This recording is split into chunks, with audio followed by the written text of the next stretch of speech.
Everyone, and welcome to another interesting Bible story or lesson, anyone you call it.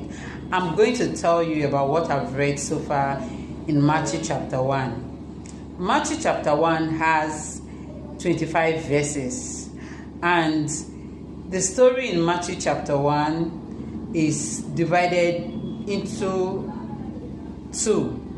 The first one has to deal with the genealogy of Jesus, and the other one has to do with the circumstances that was surrounding the birth of Christ. Now let's talk about the first one. We saw how Jesus was said to have descended from Abraham through David, going to Isaiah, and then through Joseph. Joseph is the earthly father of Jesus. Now, the Bible made us to understand that the genealogy of Jesus has generations. Now, the first from Abraham to David has 14 generations, and then from David to moving to Isaiah has 14 generations, and then from moving to Isaiah to the point where Jesus was born has 14 generations. And now this I'll tell you that the story about the generation of Jesus is seen in from verse 1 to 17. If you read verse 1, Matthew chapter 1, verse 1 to 17, you see everything about the genealogy of Jesus. And another thing I get to know about this genealogy of Jesus is that women were mentioned in this genealogy, because what I used to know is that the Bible genealogy I used to know, in most cases women are not mentioned.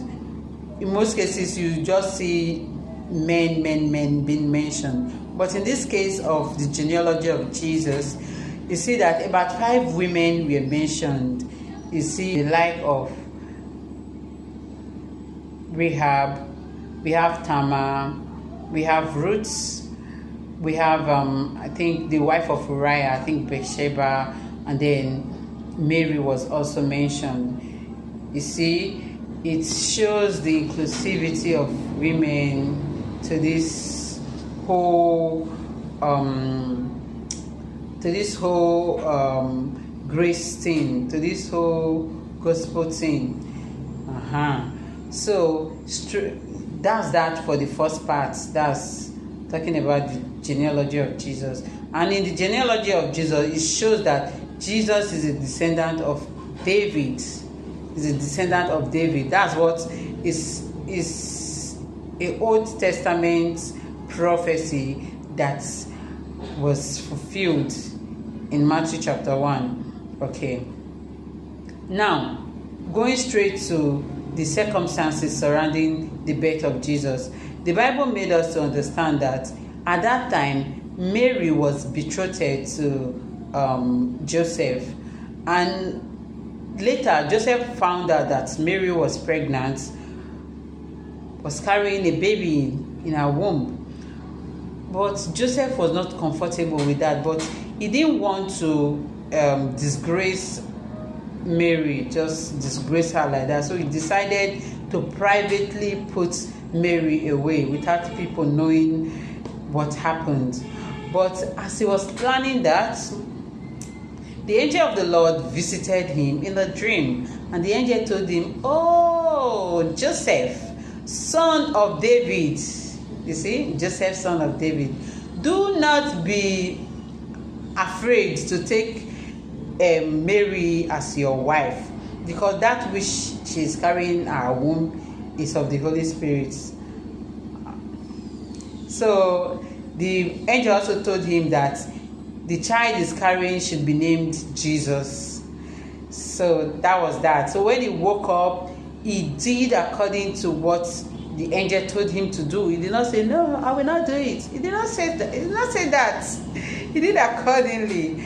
And he took Mary as his wife, and he didn't do anything with her. He didn't sleep with her until Mary gave birth to her first child, and his name was called Jesus. And by the way, Jesus, the name Jesus is gotten from the Hebrew name Yeshua, which means the Lord saves. I think that's all I've learned. If there's any other thing you think I did not add to this video, please, you can comment it down below. Do you like what we are doing here? Do you like what I'm doing?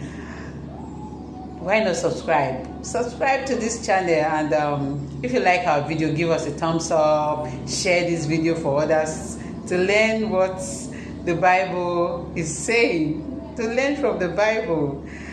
Thank you so much for watching. I'll see you in the next video. Bye.